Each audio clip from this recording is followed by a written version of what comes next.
ഞാൻ സാദിഖ് പറമ്പിൽ സാറ്. ഞാൻ സാറ് പറഞ്ഞൊരു 95-ന്റെ ഒരു റിസൾട്ട്, വളരെ സന്തോഷമുള്ള റിസൾട്ട് ഉണ്ടായി സാറേ. അപ്പോൾ സാറായിട്ട് ഇത് പങ്കുവെക്കാൻ വേണ്ടിയിട്ടാണ് ഞാൻ ഇപ്പോൾ സാറിന് ഈ വോയിസ് അയക്കുന്നത്.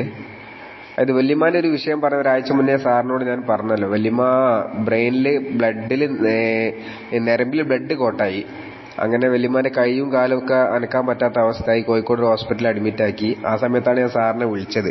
അപ്പോൾ സാറ് ഡോക്ടർ ഡിസ്ചാർജ് ആക്കി വീട്ടിൽ പോയിട്ട് കൈയും കാലും ഒരാളോട് ഇങ്ങനെ അനക്കി കൊടുക്കാൻ വേണ്ടി പറഞ്ഞ് വീട്ടിൽ പോയിക്കോളാൻ വേണ്ടി പറഞ്ഞതാണ്. ആ സമയത്താണ് ഞാൻ സാറിനെ വിളിച്ചത്, സാർ 95 കൊടുക്കാൻ വേണ്ടി പറഞ്ഞത്.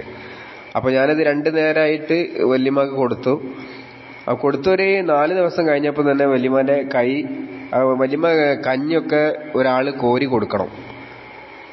അപ്പോൾ അങ്ങനത്തെ ഒരു അവസ്ഥയിൽ ഇത് കൊടുത്തൊരു 4 ദിവസം കഴിഞ്ഞപ്പോൾ തന്നെ വല്യമ്മ കൈയൊക്കെ അനക്കാൻ തുടങ്ങി, കഞ്ഞൊക്കെ സ്വയം കോരി കുടിക്കാൻ തുടങ്ങി, നടക്കാനും തുടങ്ങി. വലിയൊരു സന്തോഷം ഉമർ സാറേ. അപ്പോൾ ആ ഒരു സന്തോഷം സാറായിട്ട് പങ്കുവെക്കാൻ വേണ്ടിയിട്ടാണ് ഞാൻ ഈ വോയിസ് അയക്കുന്നത്.